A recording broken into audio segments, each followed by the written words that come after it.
Welcome to Mission Minded, the podcast where we explore outside-the-box thinking in carrying out Christ's Great Commission. On this episode of the Mission Minded podcast, we are joined by Glen Rowden. Glen is a veteran of the U.S. Army, missionary, and currently serves on staff at Sarasota Baptist Church in Florida.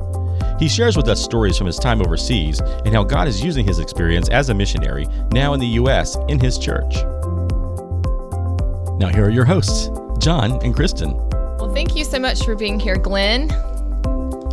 Hey, you're welcome. Glad to be here.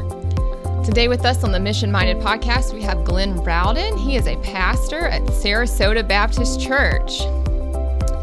And Glen, before you were a pastor, I understand that you've had some other occupations. Can you share with us a little bit about that? Yeah. Before I became a pastor, I was actually a missionary in Honduras. It was for a ministry called Tree of Life Ministries. Basically where I served was at a school. It was at a school for kids in middle school and high school, basically there, and their version of that. And it was a scholarship type deal where we were mainly targeting kids in areas where they didn't have that offered to them. And they were scholarships. Some of them paid some money. There was different levels of scholarship depending on the family. And the kids came and lived on the campus where we were. And then a lot of those kids, though, were from remote areas in the mountains, and giving their kids an education gave us a chance to get out in the mountains and plant churches in those communities. So I did a lot of maintenance. I was a mechanic before I was in the mission field. And I was actually in the Army. I was in the 82nd Airborne. I was in the infantry. All the way. So, yeah. When I felt called to missions, I was like, well, I was an infantry soldier and a mechanic. I didn't know how that was going to work, but sure enough, God had a perfect fit. And I had also done a little bit of part-time work in youth ministry, which really helped with all the students there. And just loved God and wanted to go tell people about Jesus. And so worked out. I served in the ministry. I did a lot of maintenance and mechanic work. We had a bus and we had these 4-wheel drive vehicles that had to get us up in the mountains. And I also worked with a lot of the students on campus. And there were some places that we went that you couldn't even drive to. You had to hike through the mountains in Honduras. And I'd been through the Jungle Operations Training Center in Panama. That was no big deal to me. And I was in my 20s, so foolproof that. And my wife and I went together. We were married 3 months before we left. Wow. Three months after you were married, you left. Yep, we left the mission field. He's the trooper, not me. She'd never even been to Honduras. So part of my proposal was, will you marry me and go to Honduras with me? We went with 5 plastic totes. She had never seen a picture of the apartment we were going to be living in, and it was trashed. And we had to live in the missionary basement for 3 weeks while I fixed the apartment. And then we got in, and so that's true love right there. Oh yeah, man, I have a new respect. Yeah. She taught English and at the school and with some and worked with the girls. We also had our first son. We were there for 2 years. We were there 2001, 2002. Our first son was born February 2002, and so we had our first son. So the second year we were there, we had our first baby. And but Honduras is a very baby-friendly country, so it gets you in front of the line at the bank, and everything else is great. So that's what we did. I did a lot of church planning, a lot of trips in the mountains, help, and I was trying to help train some of the Hondurans there in some maintenance work. So, that it was giving some of these kids skills, but it was also helping me be able to do it. And I actually learned as much from the guys there, and probably more, especially in that context, than I ever taught everybody. Mm-hmm. But it's kind of the gist of it. But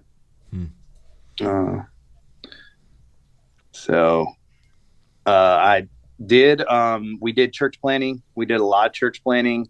We saw several new churches planted out there. We got into some areas, believe it or not, there's areas in Honduras where people had not heard the gospel.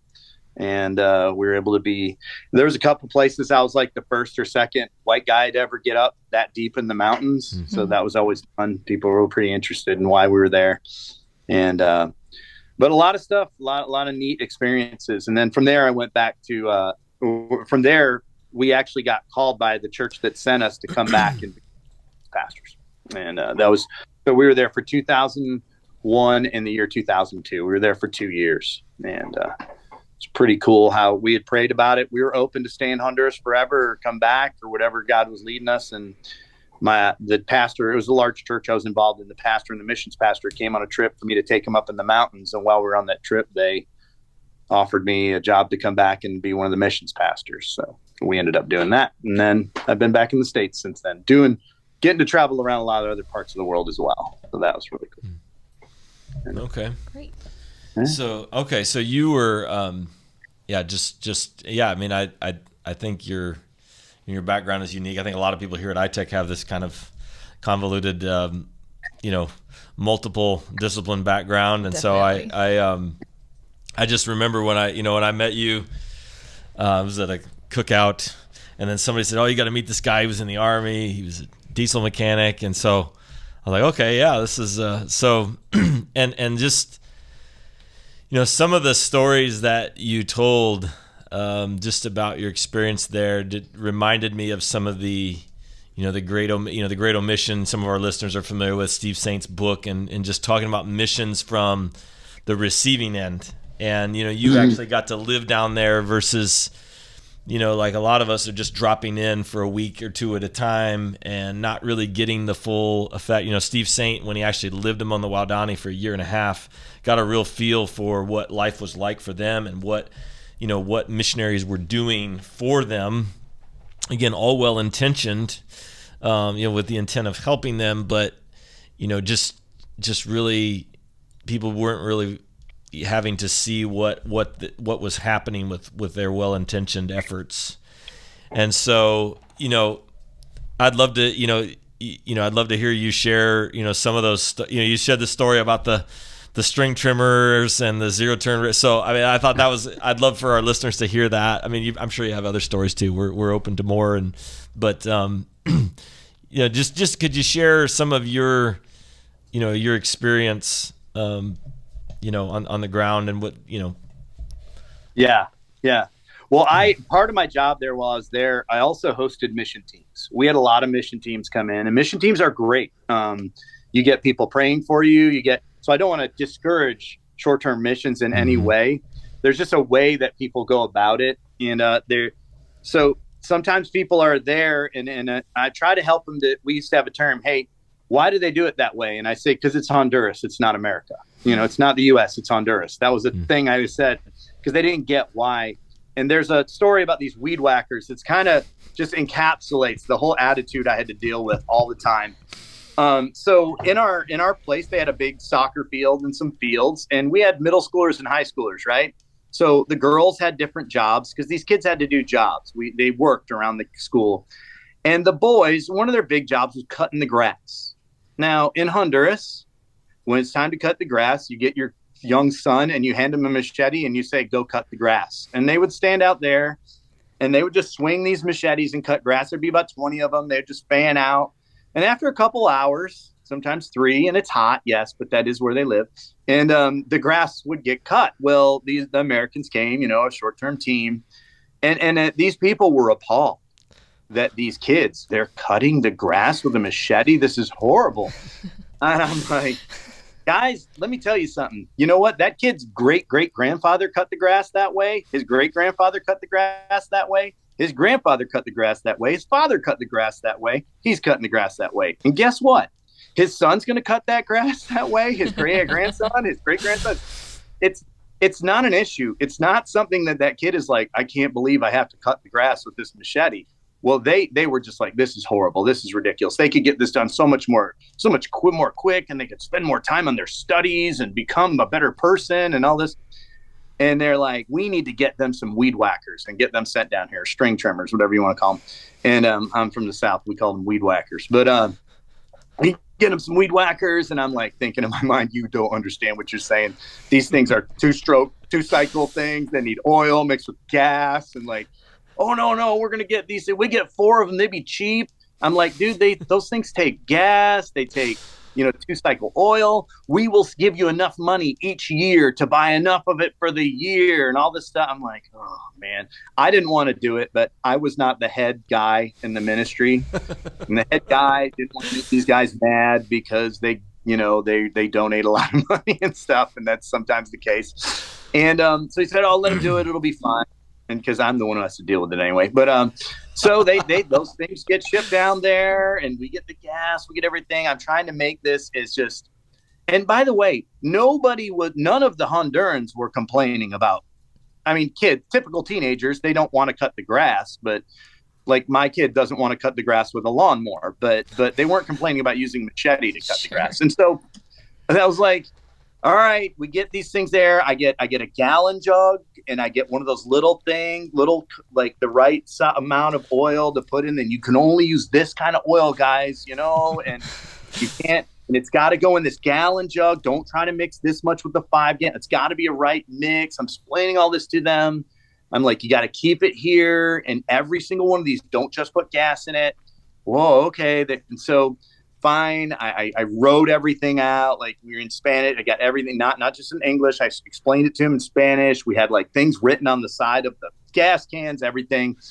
And so a week and a half, I'm sitting out there and I hear this weed whacker making the most hideous noise I've ever heard. And I see black smoke pouring out and everything. I run over there, and it's one of the older students is using it because the older guys got to use them, and they thought they were cool. I mean, they really liked them. But I'm like, what's going on with this thing? I'm looking. It's destroyed basically, and I'm thinking, what kind of gas did you put? Oh, I did what you told me. They just told me. I'm like, no, take me and show me the gas. Well, the gas can that I'd gotten was gone.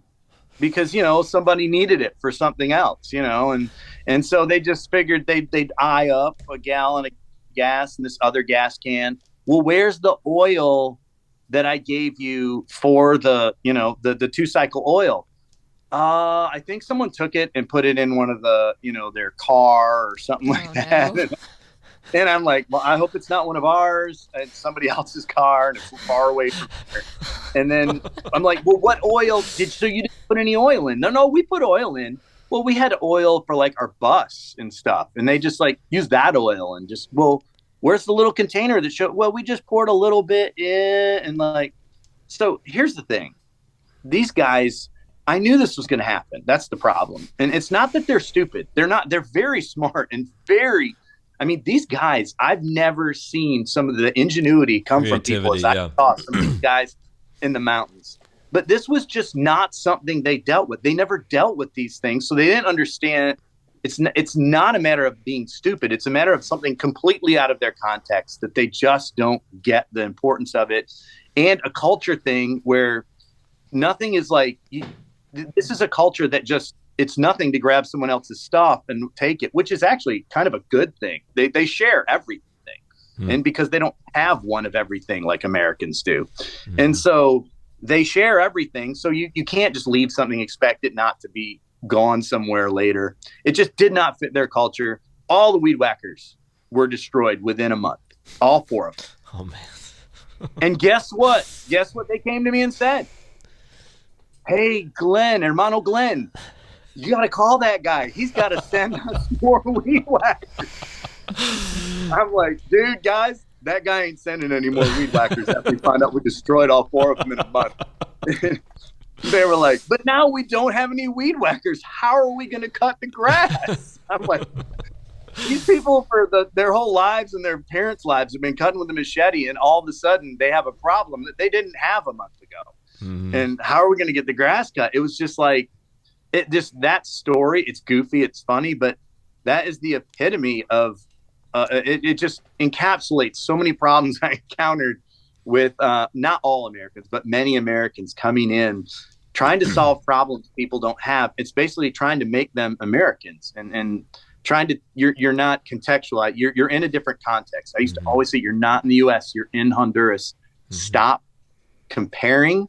And just you're gonna, if you would let yourself, you're gonna learn a lot from their culture that are things that we could probably do better with back home. There are problems with their culture too, just like there's problems with our culture. Right. We did the same. I have a lot of yard equipment stories, but I don't know. But Hey, we have a small engine training department. You can tell those stories around here.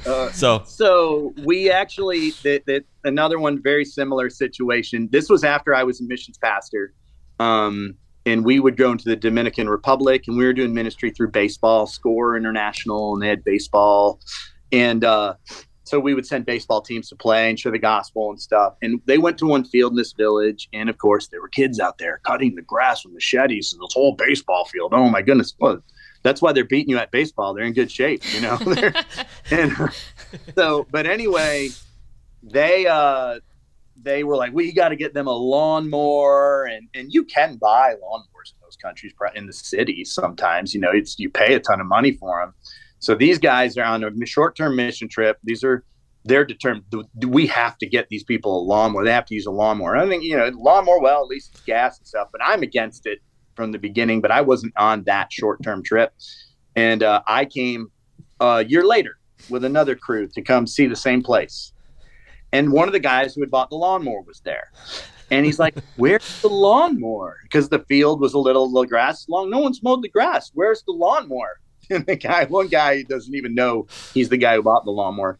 It's over there. There is a lawnmower with grass grown up around it, sitting there. It's like totally trashed. It's like, you know, it won't start. It has dents in it. I flipped it over. The blade looks like somebody tried to mow their rock garden with it or something. It was just, looks like they tried to cut tree stumps with it or something. I don't know. The whole lawnmower was destroyed. And so this guy's upset now. You know, I bought this lawnmower and you didn't take care of it, you know. And I'm like, hey, why don't we calm down for a second? We'll find out what happened to the lawnmower. Where's what happened to the lawnmower? The baseball field is right in the middle of town. And everybody in town who has little grass, some of them have grass places and stuff, are watching them mow the baseball field with this lawnmower. And you know what they're thinking? Man, I want to mow it's just my little yard right here. Let me mow my yard. Sure. And then they let one guy mow his yard and then the other, because they're people who share stuff with each other. So it turned into the village lawnmower, not just the baseball field lawnmower. But when you have everybody who doesn't ever use a lawnmower, they're like, I wonder if this lawnmower will cut these stumps I have over here. You know, I wonder what it'll do. I can't YouTube and see what a lawnmower will do. So they had YouTube back then. But anyway, it was just like, it was crazy that this lawnmower, it just got destroyed and then parked at the edge of the baseball field and was just sitting there as a monument to basically what we're talking about. So it's a lot of stories like that. I think the issue that I found there is this really a problem for them? Because if it's a problem for you, well, you can deal with it. If it's not a problem for them, don't, you know. And then the other thing they weren't thinking about, well, if it is a problem, maybe they have resources here that they could solve the problem with. Sure. That's kind of, there was another, we went to Brazil. In Brazil, there was a baseball ministry there, but the people there really like soccer. But this guy who was the missionary was a baseball guy. And so baseball is kind of an expensive sport. Like Dominican Republic, it's very popular. But Brazil baseball, where we were, wasn't very popular. And soccer, Brazilian jiu-jitsu maybe or something. But the reason that soccer is super popular, I kind of feel like in some of those countries, is between 20 of you, if you can get one ball and a flat piece of ground, it's you can play soccer. You know, baseball, you need bats, gloves, balls, you need something for bases, you need some sort of backstop. And so we were having to bring all this baseball gear into and the kids were excited. Like they thought, wow, this is cool. It's a new sport to try out. It's like a novelty. But I started talking to some of the nationals there, and I found out some of the nationals were like, this is just so hard to do this because we run out of equipment all the time. Equipment gets taken, equipment gets worn out, and we can't replace that here. One guy said, he's like, I don't know why that they're trying to teach everybody baseball. He said, because we're spending more time trying to get them to like baseball, and then we have to get them to like the gospel once they like baseball. So it's like we're trying to preach baseball and then the gospel. Well, we could just come in and do something they're already doing that we don't have to resource and then share them. So a lot of stuff like that. I don't know if that. Yeah, John, that reminds me of the 5 principles that we talk about a lot here at ITEC, the 5 principles for having a sustainable long-term impact on a short-term trip.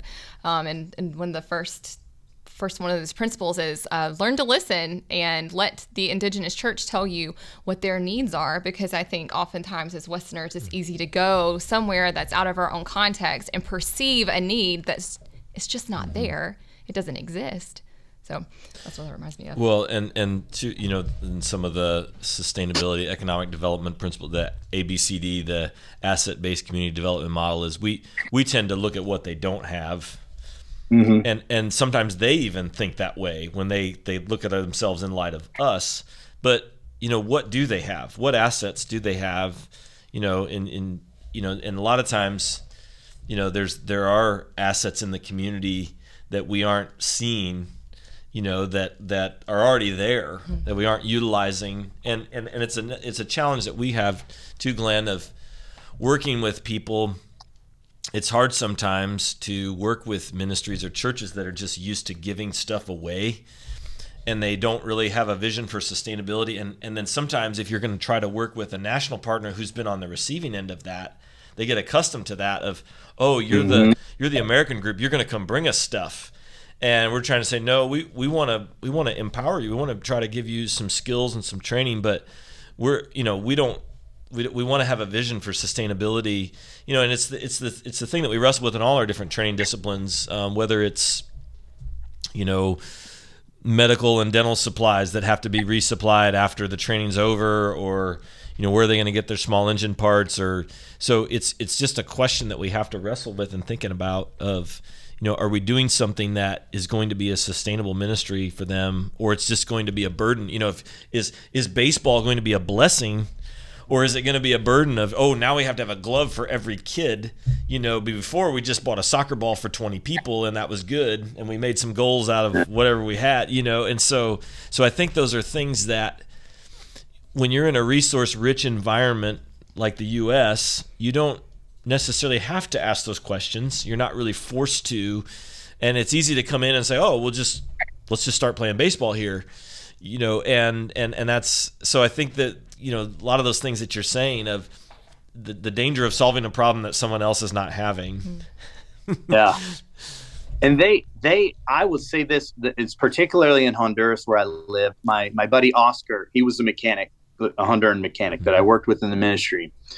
And we would have to fix, and we had a lot of like 1980s Toyota pickup trucks, those little 4-wheel drive pickup trucks. The Hilux. Yeah. And so, but we would be working on them. And there have been times when I was like, dude, what are we going to do? We can't fix this because we got to go get this part. And he's like, oh, you're not going to find that part around here. Well, then we can't, then this truck is my attitude as an American who, we order the part or we don't, or you tell the people we can't fix it. And he's like, no. And he's wandering around the little garage thing we have. He's just walking around. I'm like, what are you looking for, dude? We can't fix this car. What are you wasting your time? And I can't remember any specifics. It's so long ago, but I remember so many times. I wish I could tell you a specific partner. There were so many times he found something laying around in that shop that he was able to rig. Now, I'm not going to say it was the best, most dependable fix in the world, but he was able to rig so we could use that vehicle. Like, we have to have the vehicle for tomorrow or we can't go to the... And then the funny thing is they're just carefree. Like, we drive off into the mountains. I'm praying the whole time. I saw what he did to fix this thing. I hope it holds together. But I mean, I'm like, nope, we're done. He's like, no, man, we got to find something, and it's just the ingenuity that comes from not having stuff. Yes. And when you start fluxing stuff in, you're taking that ingenuity away. That is so often is their best thing they have to work in that environment. And that environment creates that for them. They're like Oscar and I, like complete different education, but I learned pretty quickly. This guy was very intelligent and it was actually a better mechanic than me, even though I went to a a good mechanic school in the United States. And he had been to like a mechanic school we had engines we rebuilt and everything in my school I went to. And it was Ohio Auto Diesel Tech in Cleveland, Ohio. And this kid went to a mechanic school where they didn't even have a full car to work on. And this guy was fixing things that I didn't even know was possible. And so that really started to work in my head like, wow, I don't need to look down on these guys. That's the problem. We as Americans, sometimes we come and we look down. Well, they're just so uneducated and they just don't have a chance, Well, they're actually a lot smarter than you think. But then I have the situations where I was even a part of things and it creates not only just a lack of ingenuity, but it creates jealousy because you can't give everything to everybody. And you actually create rifts we were church planning.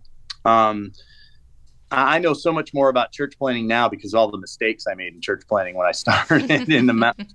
But it was a big deal. Like we started some of these churches just meeting in somebody's house or out in their little front porch or whatever, And then we would get big enough. We're like, oh, we need to build them a church building now, like a little church building. Sometimes they'd have a plot of land or the village would have a place where whoever was in charge of the village, how it worked, say, you can build something here. And we would actually try to bring cement and rebar and build like and all this stuff. And so we were doing that for this one village. And then a place where we were planning a church in another village, all of a sudden they heard we were building a building over there. They're like, well, our church can't grow anymore. I'm like, why? Their church was busting at the seams and growing. People were coming to Christ. Well, because we don't have a building. And I'm like, what do you mean? You haven't had a building ever, and you like have reached all these people. Yeah. Well, we need a building. People say they'll come when we're a real church with a building, And I was like, because it was across the river where we were building the building, and they all knew about it. And then even that guy who we were building the building for began to, and this guy was actually a guy who was helping start other churches all over. He was our main guy. He was amazing. Man with a second grade education, planted probably the most churches I've ever seen anyone plant. He was just respected in the community. He was a godly guy. He had one Bible. We got him this is, I think, something we did do. He could read and he learned to read pretty well. We got him a Spanish study Bible. So not just but a Bible, like a Nelson, I think, study Bible in Spanish. And that was that guy's prized possession. And he used that to study for his sermons and everything. And he had that study Bible. And that was something you couldn't get out there in the mountains at all. And so he would go around and he would help train other pastors. But we started building that church in his town. And there's this funny story. I used to drive in a little truck, and I drove with two of my Honduran buddies. I never went somewhere without a national because even after I was there a long time, I can't pick up on all the social cues always or know when something. I would drive right into the most dangerous thing, not knowing, even after I'd lived there a year. And so they were like, hey, let's go around this. Let's not stop here. Let's go. And so I had these two guys with me. We were heading down the mountain. We were bringing rebar and cement in one of those old Toyota pickup trucks. I didn't have it in 4-wheel drive because I was too lazy. We're going down the mountain. I'm going to leave in 2-wheel drive, cruise down the mountain. Well, all of a sudden, we're starting to go real fast. I hit the brake. I press the brake, and the brake just bangs against the floor. Just like plank, plank, plank. No brakes. No brakes coming, winding down the side of a mountain. Like cliff on one side, cliff on the, wall on one side, cliff on the other. Oh, man. And we're winding down. I'm like, really thought, well, I'm going to die, I'm going to die. I hope my wife, I don't have any life insurance. Hope she's not mad at me, So I was thinking, man, maybe I should just put the truck into the side of the mountain right here and slow down. But I was afraid it would either ricochet us off. But then, of course, my 200 buddies they never wear their seatbelts. They didn't have their seatbelts on. So even if we did, I'm like, no, then they're going to launch the windshield and die. And then I'll have killed 2 people and I won't want to go back. So all this stuff. And so we're cruising along. Finally, we find this. It was the last spot, too, before the rest of the mountain. There's this huge wide turn coming up ahead of us. I tried the emergency brake. That didn't do anything. I tried to downshift. That didn't work because once I got it in neutral, I couldn't get it back into gear, which was dumb. And I just was in neutral flying down the mountain. And so we came up to this really wide turn and I just swung out wide. They thought I was driving off the cliff because that turn kind of they're screaming at me. I'm like, shut up. I did pray at one point and the prayer went like this: God help us. Because I didn't have this long prayer. And I cranked the wheel and we did one of those just spin outs. Like the truck slid around into 360 and all of a sudden we were stopped and we were facing back up the hill. And we were just sitting there like, no way, we're alive. And then I'm like, and then we're just looking at each other and the car starts rolling backwards. I'm like, get out, throw a rock under the tire, get a rock or something. We got to stop this thing. We got out, there's rocks everywhere. We threw a rock under the tire and we made it, we lived. And then we just put it in 4-wheel drive and in low gear and rode the rest of the way there with no brakes. And no big deal. Well, that's all you can. I mean, you're in the middle of the mountains. It's not the gas station or something. So we had to get somewhere. And I actually drove all the way back home with no brakes too, and low 4. But and it was a 2 hour and a half drive, depending on. But anyway, we got there though. And we're telling this pastor this story. I tell you all this to tell this part. We're telling this pastor the story. Man, we almost died on the mountain. Man, God saved us and all this stuff. And he's like, man, I'm so glad you guys made it. First of all, because you're my friends. But second of all, if you had died, we wouldn't be able to have a church anymore. I'm like, what are you talking about? He goes, well, we wouldn't be able to have a church if you guys die. He goes, we wouldn't have any more rebar or cement. And I'm like, wait, Tomas, you have the gospel. Romans, 1:16 says it's the power of God for the salvation of men. Everyone who believes. I mean, dude, you don't need rebar but it grieved my heart when we were driving back and I was trying to drive all the way back home without brakes. But I was thinking when I wasn't thinking about, oh, don't die, man, what have we done? What have I done to this poor guy? This is the guy who lived his whole life in a town with no electricity. I mean, basically in the base of a mountain in a valley, he's never had electricity in his life. He one night we were sitting I used to stay at his house and sleep over at his house. We were good friends. And one night we'd stay up late after church service talking and drinking coffee when it's like 1,000 degrees out. And I'd be sweating so bad. None of them would be sweating, but I just did it anyway. And he said, hey, Glenn, I heard something. I heard in the United States that you have stores that only sell coffee. Yeah, dude, they're called coffee shops, He's like, they just have a shop where they only sell coffee. Yeah, you go in and get a cup of coffee and you sit and talk to people and stuff. Don't people there have coffee in their house? I'm like, yeah, they do, but they want to go to a shop and drink the coffee. It was just all my world was completely foreign to him, completely foreign. And for me to try to make his world more like my world was not what Tomas needed.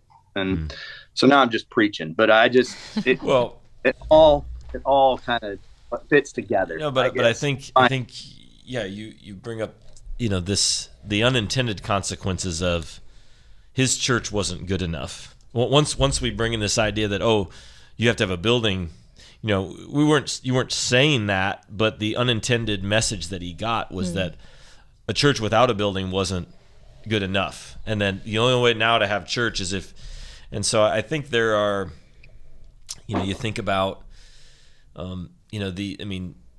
Steve Saint, tells stories about, people coming down building a church for the Waodani.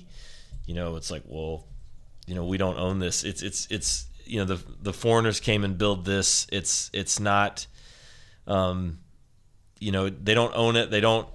It's in all the unintended messages that you send. Brujko tells that story. The foreigners built a church that was square, and their culture, round, it was perfection. And why would you build a church for the house of God if it was something that was square and not round? Just some of those cultural things. Yeah. And so I guess even some of the things you said earlier, and maybe diverting a little bit, but just in terms of people awareness, like a country like Honduras is an evangelized country, but you have these pockets within some of these countries. We had a Joshua Chang has a ministry, Green Window, and focuses on the jungle peoples of the world. And a lot of these people are located within evangelized countries, but you have these pockets of people just because of terrain and language, and especially if it's like a tribal area where very restricted who can go. You can have people within an evangelized country that still haven't heard the gospel. And so I think that's a thing that, we don't always think about. You mentioned that. I guess what I would, you part of your role now, you were a missions, so you left and you went back to Georgia, right, for 15 years. Am I right on your timeline? Yeah. And then from there you came to Sarasota, and you've been my brother lives there. It's I love it here. It's a nice place. Yeah. So I guess you were a missions pastor in Georgia. Now that's part of your role at your church there in Sarasota. So I guess I would say when you're thinking about missions, for your church and people, I'm sure you have people that want to serve long-term as missionaries. You have people that want to do short-term work. What is your goal? What are things, and maybe we've already heard it, but what are things that you want to instill, as a missions pastor who's lived in a different context, who's been on the receiving end of short-term teams? How does that influence today what you do, what you teach, whether you're in Georgia, whether you're in, Sarasota? I'm just kind of curious, what are your goals when you're, trying to, disciple and your congregation? What are some things that you're going to try to instill in the people that that you've pastored over the years? So one of the things my overseas experience has helped me is talking to nationals and listening to the nationals. Listening to the people on the ground has been huge, because I want to know what they need. If they have, what's their vision? What are they trying to accomplish? What are they trying to accomplish? And so where are the holes that maybe we can help? And ideally those holes that we can find a way for us to help that'll be reproducible for them. Mm-hmm. And it's a slower pace. The other thing I've learned is it's not always going to be as efficient. Like, efficiency is so important for Americans. And I have Americans that go on a short-term mission trip. I have 7 days to make the biggest difference. I'm taking 7 days off work. Like, I've gotten this speech from all these, I've taken 7 days off work, and I've paid for this trip, and I want to make the biggest difference possible. And I said, you want to make then they want to see it. That's the problem. They don't realize you're actually going to make less of a difference. You just want to see it right now. Mm-hmm. And I try to explain, like, we're going to make a bigger difference, and we may not get to see as much of it while we're here. And to go a little slower, not expect results like that second and recognizing that the culture is different. Sometimes guys get mad because we'll go to a village and we're going to go evangelize, and we'll spend an hour and a half first talking to the pastor and his family and some of the church members. And I get people, why are we sitting around talking to these people? Let's go. These are brothers and sisters in Christ. And these are the people that we need to get to know, because they're going to give us valuable information, but also they're the people who are going to carry on this work. Mm-hmm. Yes. So let's invest in them. Let's take time and talk to them. Here, if we came, I try to explain to them, if we came here and we encouraged them and we're able to give them some tips or some things that would help them go out and reach all these people, then we've done just as good, if not better, than if we went out door to door and we got to go home with our little story about Pedro, who, and make everybody cry and stuff. And I understand that equipping nationals to do the work doesn't give you the make everybody cry stories all the time. Sometimes it does. But that's one way I look at it. The other way is, even when selecting partnerships, just making sure they have a vision. And it's, my end too, as I feel as a pastor, that I got to remember this: the biggest problem people have is their sin problem. Mm-hmm. It's not necessarily, this is I believe my primarily goes, go, if we look in the Bible, go and make disciples of all nations, baptize in the name of the Father, Son, and Holy Spirit, teaching them to obey all I've commanded. That is our goal. And I want to partner with people that's their goal. Now, that may involve fixing a problem of getting water to their, it may involve getting a micro business started so they can have some income. It may involve a lot of these things, but the end goal, do they share the same end goal I do? And does my team has to understand that, and my team has to understand that that it's not, the United States. We're not going to make them Americans. We're going to make disciples, and even contextualizing the way they live out their faith. I mean, obviously the biblical things of morality, and things like that are the same, and loving God, the Lord God, with all your heart, soul, mind, strength, loving your neighbor as yourself, those all, but even when they do church, how they do church, like we even try to do that sometimes, like, well, they didn't do it this way. They're not using, and like, well, there's a lot of different things in their culture that may be different, and that aren't necessarily against the Bible. They're just different than when we do it. So I also think that one thing that I learned over the years is preparing people more before a trip is much better. That sometimes I've actually been on mission teams in the past. At my old church, we had a bunch of guys leading teams. And what I got to prepare for that trip was a packing list and a flight itinerary. Like, and a sheet of, some rules for the church mission teams, but no like learning about the place, no contextualization, nothing like that. You're just dropped off in this place. And I think training people ahead of time and just training them in some of what we're talking about, like these stories I've been sharing with y'all, I share a lot in my training things because it's a mindset. All these stories kind of fall under the same mindset. And if I can get people to go, hey, you're going there as much as a learner as you are as a teacher. And you need to keep, quick to listen, slow to speak is really good on a mission trip. And because quite often we don't listen and ask questions, ask good questions. And if you don't understand things, say, I'm fairly quick to say, wow, our culture is so much different. I understand. Can you explain that better? And then there's going to be things about their culture that are like, man, I'm glad I live in the United States. I'm glad I don't have to deal with that. But there's going to be some things that you're like, wow, man, we could. And what I like to do is say, man, we could learn a lot from you guys. Because sometimes even the nationals, when we come, we're the Americans. These are the rich Americans that are so much of. I've had people, well, you're an American. You know so much more than me. I'm like, not really. Some places hate Americans. I've been there too. I spent a night in jail in Kashmir. They weren't super impressed with Americans, but a lot of places I have, because you're an American, they think so much of you, and I'm like, really, we all have something to offer. We're all created in God's image. Jesus loved us all enough to die for us. He has given us all gifts that we can share with each other. And so I try to I think the biggest things are how partnering and listening to nationals that have a vision that fits with what we're trying to do. I've gotten pretty quick to sniff out people that are just looking for resources. They just want, like, as soon as I get a list of things for your group to bring, like peanut butter and all this other, Two-cycle oil. Yeah. I'm like, I don't really want to do that.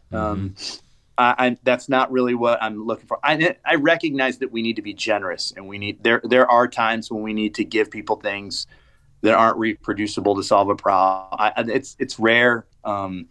There have been times when I've done that, even still, because I couldn't think of another solution. It was just helping them get over a hump or something.